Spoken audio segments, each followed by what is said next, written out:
Good afternoon, Mr. Mathews. Hello, Leon. How are you today? Just fine. We're here today on behalf of the Kern Veterans Oral History Project, which, is to let you talk about a little about what you've done during the Korean War and some of the aspects of your life leading up to going into the service. So let's start with, you just tell us your full name and what branch of the service you were in. Jeryl Mathews. I was in the Army. And what date did you go into the service? From Bakersfield, California. In Bakersfield, California. Do you Right. remember the month? Very well. It was in January of 1951. January 19, well, that's a coincidence. January 1951. Yes, I was drafted, and there was about 2 busloads of us left Bakersfield, and they took us down to Los Angeles. Good. Gave us a physical and swore us in. Then had a little party for us, fed us dinner, and then put us on a train. We went up to Fort Ord, and something unusual happened to me. About 4 o'clock the next morning, I got woke up and they said, "You guys are all on KP." We hadn't even been issued our uniforms or anything, so they marched us down to the mess hall, and about 7 that night we got off, and I didn't get my uniform until the next day even. But you did get a taste of KP. I sure did. Now, let me ask you a question that you don't have to answer if you don't want to, but what's your birthday? When were you born? Oh, October 23rd, 1928. 1928. So Right. that'd make you how old when you went in the service? Oh, I was 22. 22 years of age. Now, were you married at that time? No, I was single. You were single. Okay. And the girls were chasing you. Well, or I was chasing girls. Now, let me just, for the record here, I'm Leon Thomas, a fellow veteran, and Jeryl and I have known each other for a lot of years. We're both members of the Korean War Veterans Association, and for the sake of this conversation, my first day in the Army was in January 1951. Oh, really? And I was at Fort Ord. I might have run across you there No doubt and not you known it. So now, let's see. You were in the Army, in the infantry. Can you tell us how long were you in basic training? Well, I spent a couple of days at Fort Ord, and then they shipped us down to Camp Roberts. Okay. And I had 6 weeks of basic, and then we had a big ceremony and graduation there, and then they put us on a train and shipped us down to Fort Bliss, Texas. And needless to say, they had a club car on that train, and we enjoyed that trip pretty well till we got there the next night. Oh, so you were on the train for just two nights and a day there. Yeah. At beautiful Fort Bliss, Texas. Love the weather there. Yeah. Then I spent 8 weeks in advanced basic there, and I was trained to operate a 90 millimeter anti-aircraft gun and the Quad 50 turret. It's a little portable turret with 4 50 caliber machine guns on it. And graduated from that, and I never saw a 90 millimeter cannon or the Quad 50s again. Well, that must have been a lot of fun at Fort Bliss. Now, after you left Fort Bliss, how long was it until you got to Korea?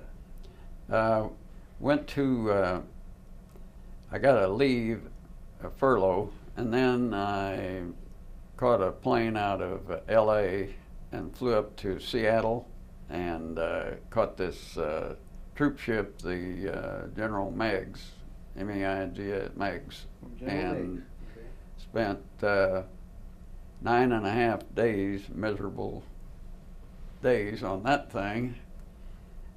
And I never got seasick on there. However, I didn't feel well. I smoked about 2 packs of cigarettes a day at that time, and in the 9.5 days, I smoked 1 pack of cigarettes. Oh boy. Well, now, did how many of the men got seasick on that boat? Oh man, I was on the aisle headed for the latrine, and when I came home, I got away from that aisle there. There was a lot of seasickness on there. And also, I don't know if you encountered that, but the saltwater showers on that were not very good. It's hard to get a lather up with salt water. And then about a day before we got in, I found out there was one freshwater shower back there. That was for the privileged officers. I guess, yes.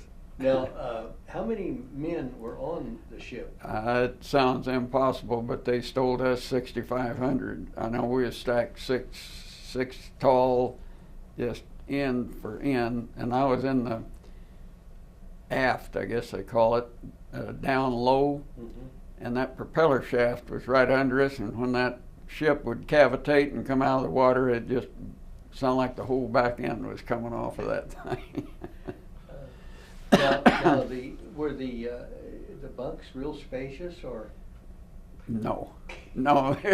Tell us a little bit about that bunk was probably maybe 6 feet long and probably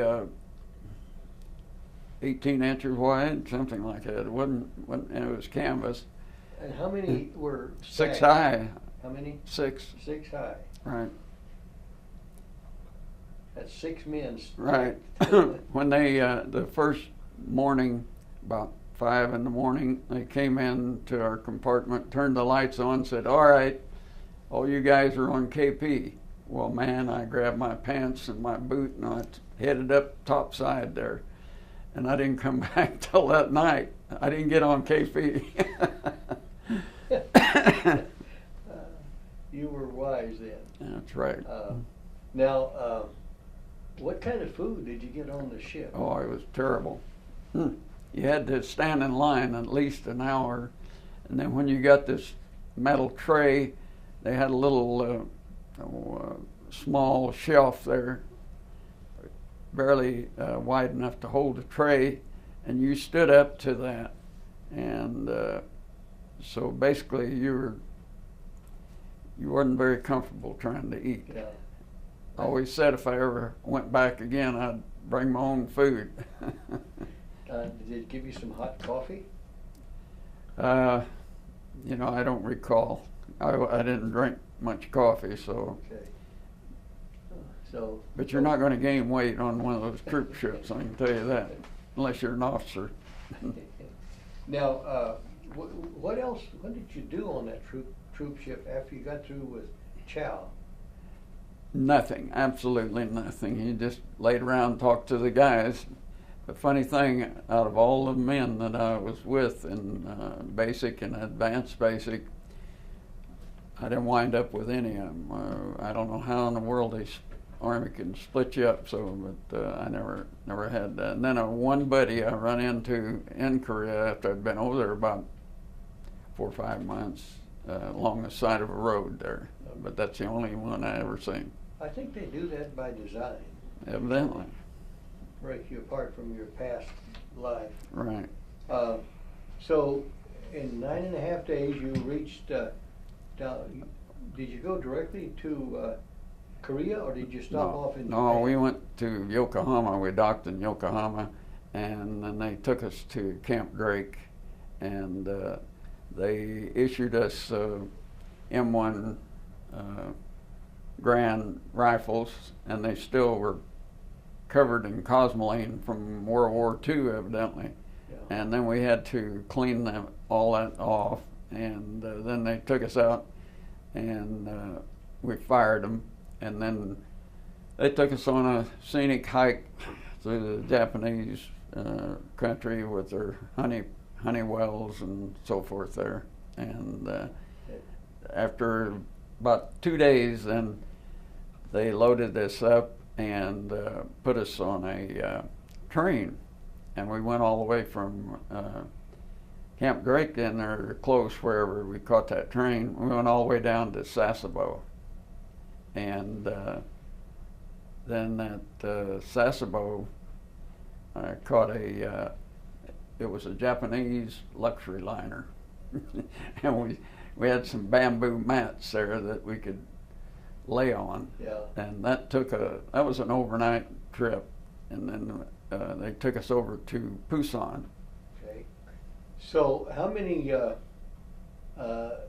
So you landed in Busan. Took you just a day or one Yeah, night? well, it was overnight, you might say. Overnight, Yeah. overnight trip, Mhm. and you landed in Busan. But now, I'm sure that what was the outstanding event on your from Japan down to Sasebo?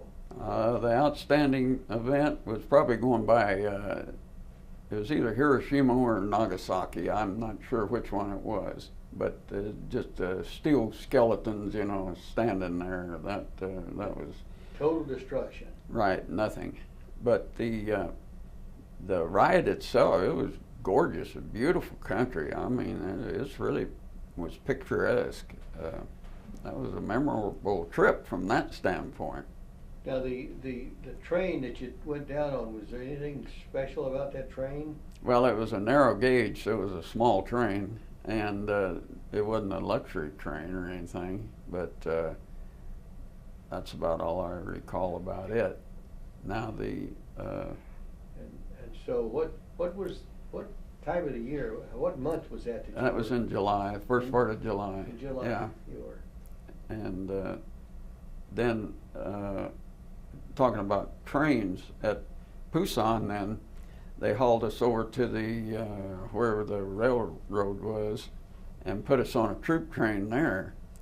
And I don't know if you ever got on one of them or not, but there was no seats or anything in it. They'd gutted it and built just like bunk beds or something in that thing, and you sat on that. Mm-hmm. And that was, and the bathroom on it was like a two-holer outhouse, and what was amazing, the material from you went out onto the track. It just went straight down. There wasn't no holding tank on that thing. It went straight out. And then there's, as you well know, there's many tunnels in Korea. And anytime you went through a tunnel in this train, they were coal-burning trains, you couldn't even see the guy sitting across from you. It just gag you, choke you. That's the darndest thing I ever saw. Wasn't exactly a plush ride. No, See. no, it wasn't. How many hours did it take you to get to Lord. your destination? It was quite a while. We went as far as that train took us, and I don't really know where it was that we wound up at, but then they loaded us all on Deuce and a Half, and then hauled me up to, I guess it was, I don't know if it was like a company level, division level, what it was there. Anyway, it was raining, took me into this tent there, and they interviewed me and everything, and then they decided that I was cannon fodder material, and they stuck me in a Jeep, and we went up to the front. We went up that night, and I don't know if you ever have you ever seen those searchlights that they had? I thought they had a Hollywood premiere going on or something there. They have a battery of these huge lights, and what they do, they aim them up at the clouds, and they help illuminate the terrain there where you can see those guys out there. Oh, yeah. And it's the darndest sight. I never seen anything like it. But it was pretty good in a way. Yeah. Now, by cannon fodder, you know, some of us know what that means. Tell us what that means. It means you're expendable. Expendable, and so you were destined to be an infantryman. Well, I thought I was in the artillery, but the way it wound up, I spent all my time with the infantry. I was on a liaison team, and our job was communication between our fire direction center and our companies that had forward observers with, and these Item King and Love Company. Mike Company was a heavy weapons company. So you were a liaison between the forward observer, and the forward observer is the man. Tell us about a forward observer. Well, the forward observer, he is the cannon fodder. You might say he's out there on these outposts spotting any kind of movement, and then if he sees something to shoot at, then he'll call back a fire mission, and the guns will zero in on what he's wanting to shoot at. No, so the forward observer sees the target, what he wants to shoot at, and he estimates the coordinates, and then he sends those coordinates to through you or by radio back to depend.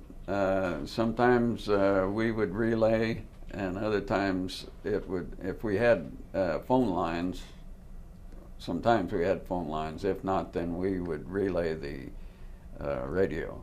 So and that was your job then? Yeah, right. Yeah. However, I did do fire missions myself too. Okay. So you were assigned to an infantry company. I was with the 38th Infantry Company. 38th Infantry Battalion. That included Item King, Love, Mike. So your permanent assignment was with the battalion, but you actually were assigned to the company level to help expedite the firing of the. That's right. No, I never saw my outfit. Yeah. They would send mail up occasionally to us, and that was it. Now, how long did you do this? That was my job all the time I was there. Yeah. Okay, so for the entire length of the time there, yeah. That's a pretty dangerous job. Well. Tell us anything outstanding that you remember that happened while you were doing your job?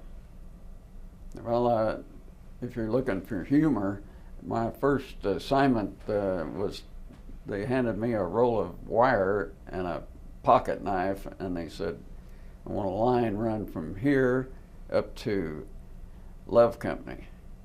And they said, you'll find some more wire up there somewhere. And so I'm stringing this wire along there, and I'm going by these guys in the foxholes there, and this guy hollers out at me, and he says, hey, where'd you take your wire training? I said, right here, buddy. This is it. He said, golly, he said, 6 weeks ago I graduated from wire school over at San Luis Obispo. He said, here he was in the foxhole. So you went from wireman to foxhole. Yeah, right. And I got broke in there, and I'd had nothing to make a splice with. I found some hand grenade boxes, and I took the tape off of them to splice my joints. Yeah. And then I spotted an area that I wanted to put this wire in, and I started out across there, and they hollered, get out of there, that's a minefield out there. Oh, crud. So I tried to backtrack out of that thing. Well, now, living condition. What kind of weapon did you carry with you then? I had an M1 to start out with, but trying to lay that wire and all was really difficult. So I don't recall how I came about it, but I swapped that M1 Grand for a carbine. Oh, yeah. I got just a semi-automatic carbine first, and then later on I got an M2 carbine. I had a full automatic, and That was a neat little weapon, that one. Yes, that's an M2, right? Right. I tried. I don't know if you ever fired one of them, but those automatic weapons are difficult to hold on a target. They just, you're better off with semi-automatic really than to shoot the automatic. Yeah, the semi-automatic, you tend your ammunition goes a lot further. That's right. Oh, a clip is gone. Yeah. Like that in that M2. Now, do you remember the name of your commanding officer? Oh yeah, Captain Mulholland was the head of our. See, we had an officer, and then there's 4 guys in our liaison team, and he was a great guy. He was a reserve guy that he got called back in after World War II, and he was sick about the whole thing. He said, "I can't believe I'm over here." He said, 6 weeks ago, said, "I got this notice." He said, "I stupid after I got out, World War II, and drawing this extra money, and here he got called back in like it." He said, "I just can't believe it." He's still in shock. Those World War II guys who got called back in were not exactly happy. He was a good guy. Yeah. Now,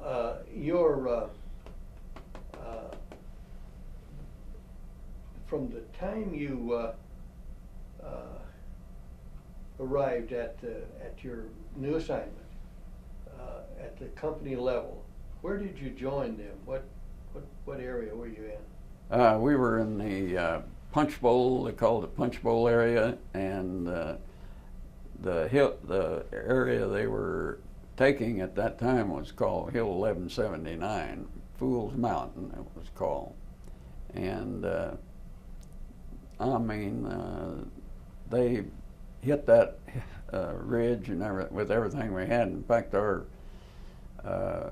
artillery battalion put in 90,000 rounds of ammunition on that, just our group alone, plus all the bombs and napalm and that had been put on it. And what was one funny incident, I'm going up this hill here, and I mean it's just devastation. There's dead bodies and there's stuff everywhere, but here out of all this devastation is a little tiny porcupine, and he's alive, and I couldn't believe it. I didn't even know that they had porcupines over there, but he's a survivor, that little guy. So I admired him for making it. It's amazing. Porcupines have been around a long time. They're pretty tough. They're survivors, I guess.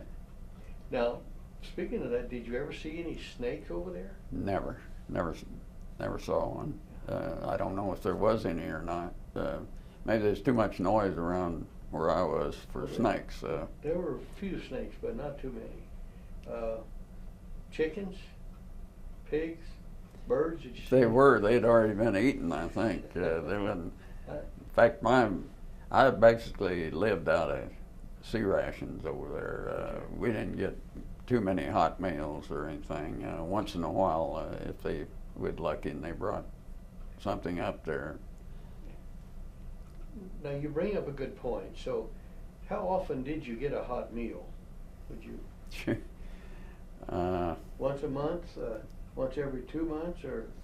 Gosh, Leon, I think the first hot meal that I got was probably a couple of months after I had been over there, and then I remember it was either Thanksgiving or Christmas. They had the Chogi Bears. They brought us up a hot meal in these old insulated metal chests that they had there. Aluminum canisters. Yeah. Now, how about the sleeping arrangements? Were they plush? Did you enjoy that? I well remember my first night over there. We got so far going up on 1179, and they stopped for the night, and me and this buddy, we laid down on the side of this hill. It was steep, and the water was running down this hill. So naturally, we're wet. So all night I tried not to move where I wouldn't be wet all over. So I only got one side of me wet that way, and then had my helmet was my pillow there on that thing. Now, so the when you got up, how about the toiletry? Did you have a toilet, or how did you go about? Yeah, the toilet was unusual. I'm sure any guy that's been up there knows it was just a trench dug out, and if you had to potty, you just squatted over the top of this trench. That was it. Then later on, we got real modern, and they had they'd dig a hole and take like a tube for a shell, a howitzer shell or something, and use it, and you just go up and use that tube, and that wasn't bad there. Now, how often did you get to take a bath? Leon, I went. I think the worst that I had was I went 20-some days one time, and I had never took my boots or shoes or socks off. And when I took them off, I thought I'd ruin my feet. My feet were all white, just, I thought, man, I've had it. And it was a place called a shower point, and it was down by the river, and you just peel off all this stuff. We had no clothes because everything we had was on our backs, yeah. And you just peel off all your clothes and get in that shower, and then when you come out, they'll give you not new, but whatever it happened to be, and they didn't go by size either. I've got a picture of me in one set of clothes there, and I mean, they're just hanging off of me. If I didn't have a belt, they'd have fell off.